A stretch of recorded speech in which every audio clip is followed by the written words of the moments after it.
Far from the Madding Crowd by Thomas Hardy. Chapter 2. Night. The flock. An interior. Another interior. It was nearly midnight on the eve of St. Thomas's, the shortest day in the year. A desolating wind wandered from the north over the hill whereon Oak had watched the yellow waggon and its occupant in the sunshine of a few days earlier. Norcombe Hill, not far from lonely Toller Down, was one of the spots which suggest to a passer-by that he is in the presence of a shape approaching the indestructible as nearly as any to be found on earth. It was a featureless convexity of chalk and soil, an ordinary specimen of those smoothly outlined protuberances of the globe which may remain undisturbed on some great day of confusion, when far grander heights and dizzy granite precipices topple down. The hill was covered on its northern side by an ancient and decaying plantation of beeches, whose upper verge formed a line over the crest, fringing its arched curve against the sky like a mane. Tonight these trees sheltered the southern slope from the keenest blasts, which smote the wood and floundered through it with a sound as of grumbling, or gushed over its crowning boughs in a weakened moan. The dry leaves in the ditch simmered and boiled in the same breezes, a tongue of air occasionally ferreting out a few and sending them spinning across the grass. A group or two of the latest in date amongst the dead multitude had remained till this very midwinter time on the twigs which bore them, and in falling rattled against the trunks with smart taps.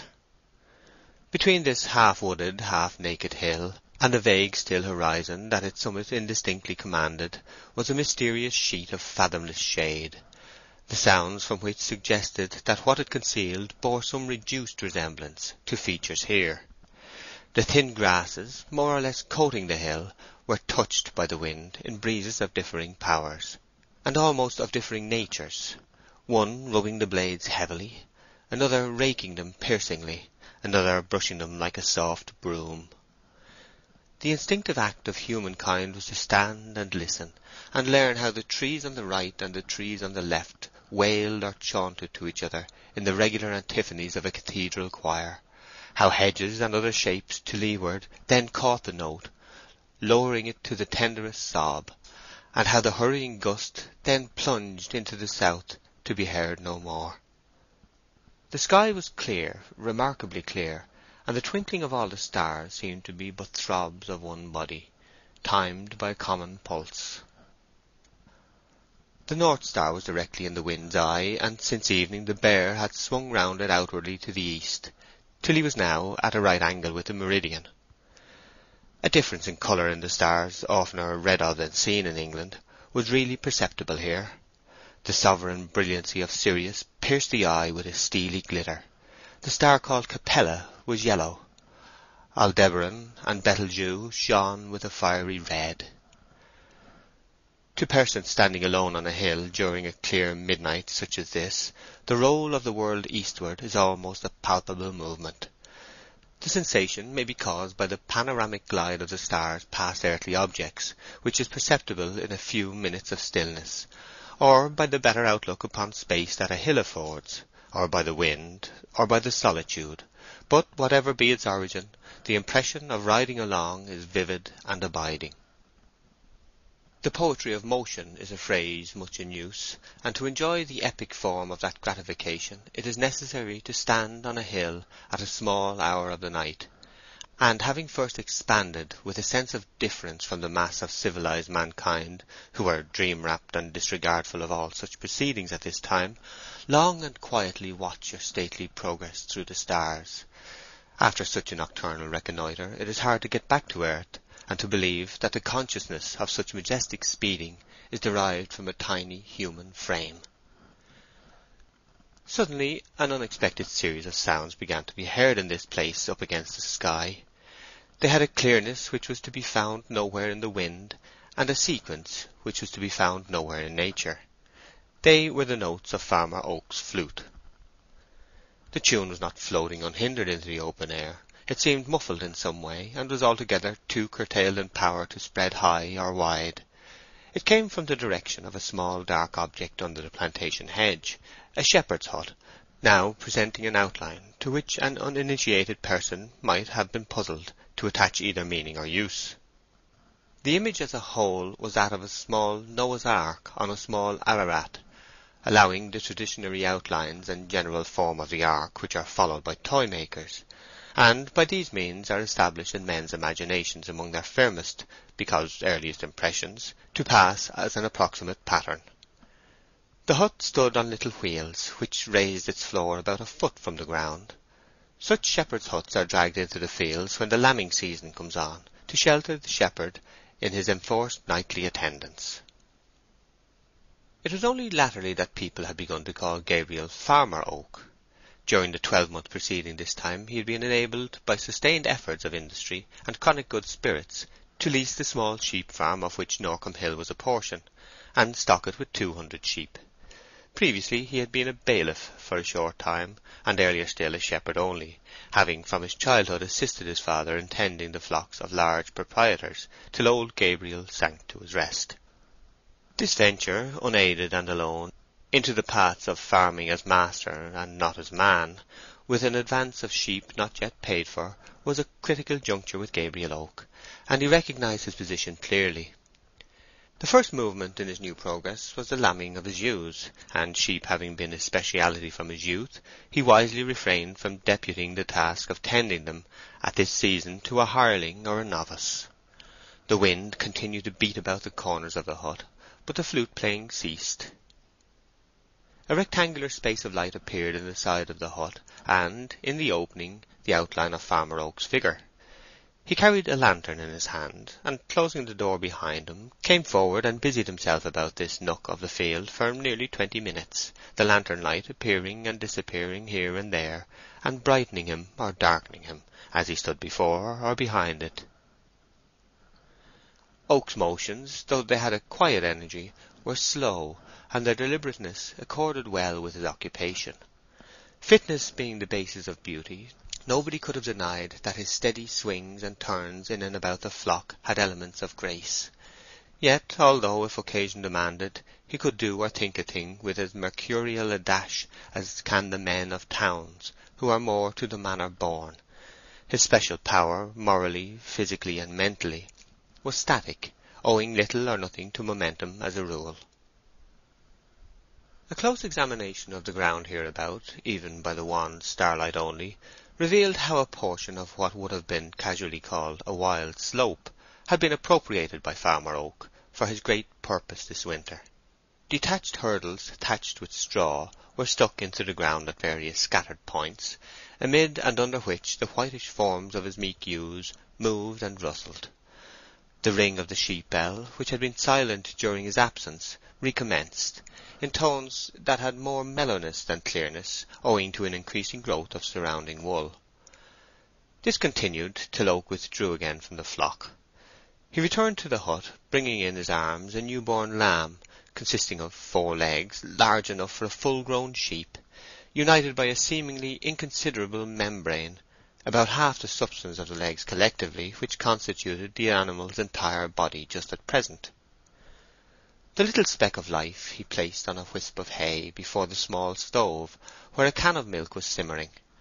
Oak extinguished the lantern by blowing into it, and then pinching the snuff, the cot being lighted by a candle suspended by a twisted wire. A rather hard couch, formed of a few corn sacks thrown carelessly down, covered half the floor of this little habitation, and here the young man stretched himself along, loosened his woollen cravat, and closed his eyes. In about the time a person unaccustomed to bodily labour would have decided upon which side to lie, Farmer Oak was asleep. The inside of the hut, as it now presented itself, was cosy and alluring, and the scarlet handful of fire, in addition to the candle, reflecting its own genial colour upon whatever it could reach, flung associations of enjoyment even over utensils and tools. In the corner stood the sheep-crook, and along a shelf at one side were ranged bottles and canisters of the simple preparations pertaining to ovine surgery and physic, spirits of wine, turpentine, tar, magnesia, ginger, and castor oil being the chief. On a triangular shelf across the corner stood bread, bacon, cheese, and a cup of ale or cider, which was supplied from a flagon beneath. Beside the provisions lay the flute, whose notes had lately been called forth by the lonely watcher to beguile a tedious hour. The house was ventilated by two round holes, like the lights of a ship's cabin, with wood slides. The lamb, revived by the warmth, began to bleat, and the sound entered Gabriel's ears and brain with an instant meaning, as expected sounds will. Passing from the profoundest sleep to the most alert wakefulness with the same ease that had accompanied the reverse operation, he looked at his watch, found that the hour hand had shifted again, put on his hat, took the lamb in his arms, and carried it into the darkness. After placing the little creature with its mother, he stood and carefully examined the sky, to ascertain the time of night from the altitude of the stars. The Dog Star and Aldebaran, pointing to the restless Pleiades, were halfway up the southern sky, and between them hung Orion, which gorgeous constellation never burnt more vividly than now, as it soared forth above the rim of the landscape. Castor and Apollo, with their quiet shine, were almost on the meridian. The barren and gloomy square of Pegasus was creeping round to the northwest. Far away through the plantation Vega sparkled like a lamp suspended amid the leafless trees, and Cassiopeia's chair stood daintily poised on the uppermost boughs. 1 o'clock, said Gabriel. Being a man not without a frequent consciousness that there was some charm in this life he led, he stood still after looking at the sky as a useful instrument, and regarded it in an appreciative spirit, as a work of art superlatively beautiful. For a moment he seemed impressed with the speaking loneliness of the scene, or rather with the complete abstraction from all its compass of the sights and sounds of man. Human shapes, interferences, troubles, and joys were all as if they were not, and there seemed to be on the shaded hemisphere of the globe no sentient being save himself. He could fancy them all gone round to the sunny side. Occupied thus with eyes stretched afar, Oak gradually perceived that what he had previously taken to be a star low down behind the outskirts of the plantation was in reality no such thing. It was an artificial light almost close at hand. To find themselves utterly alone at night, where company is desirable and expected, makes some people fearful. But a case more trying by far to the nerves is to discover some mysterious companionship when intuition, sensation, memory, analogy, testimony, probability, induction, every kind of evidence in a logician's list, have united to persuade consciousness that it is quite in isolation. Farmer Oak went towards the plantation and pushed through its lower boughs to the windy side. A dim mass under the slope reminded him that a shed occupied a place here, the site being a cutting into the slope of the hill, so that at its back part of the roof was almost level with the ground. In front it was formed of boards nailed to posts and covered with tar as a preservative. Through crevices in the roof and side spread streaks and dots of light, a combination of which made the radiance that had attracted him. Oak stepped up behind, where, leaning down upon the roof and putting his eye close to a hole, he could see into the interior clearly. The place contained 2 women and 2 cows. By the side of the latter a steaming bran mash stood in a bucket. One of the women was past middle age.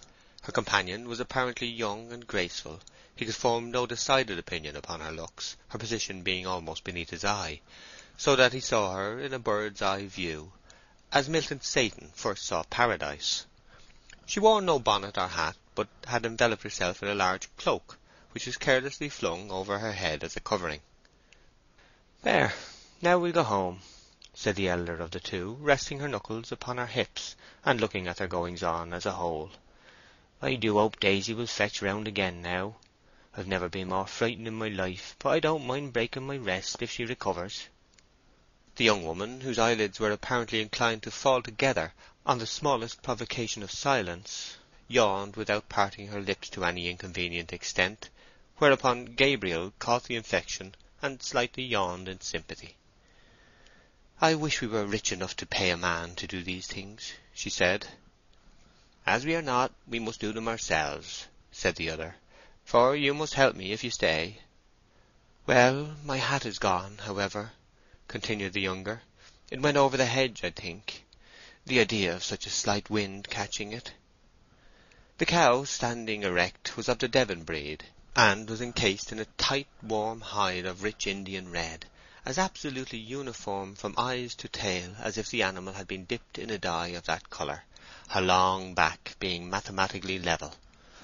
The other was spotted, grey and white.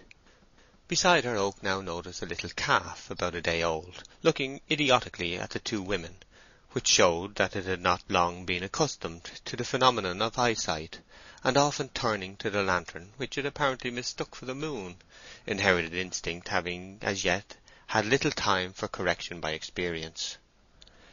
Between the sheep and the cows, Lucina had been busy on Norcombe Hill lately. "I think we had better send for some oatmeal," said the elder woman. "There's no more bran." "Yes, aunt, I'll ride over for it as soon as it is light." "But there's no side saddle." "I can ride on the other, trust me."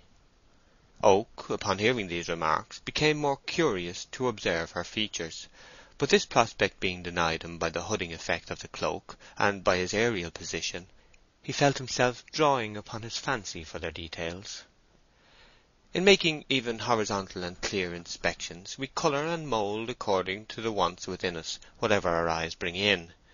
Had Gabriel been able from the first to get a distinct view of her countenance, his estimate of it as very handsome or slightly so would have been as his soul required a divinity at the moment, or was ready supplied with one.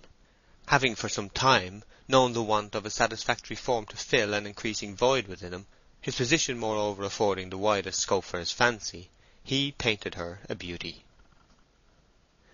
By one of those whimsical coincidences in which nature, like a busy mother, seems to spare a moment from her unremitting labours to turn and make her children smile, the girl now dropped the cloak, and forth tumbled ropes of black hair over a red jacket. Oak knew her instantly as the heroine of the Yellow Waggon, Myrtles, and Looking Glass, prosily as the woman who owed him twopence. They placed the calf beside its mother again, took up the lantern, and went out, the light sinking down the hill till it was no more than a nebula. Gabriel Oak returned to his flock. End of chapter 2.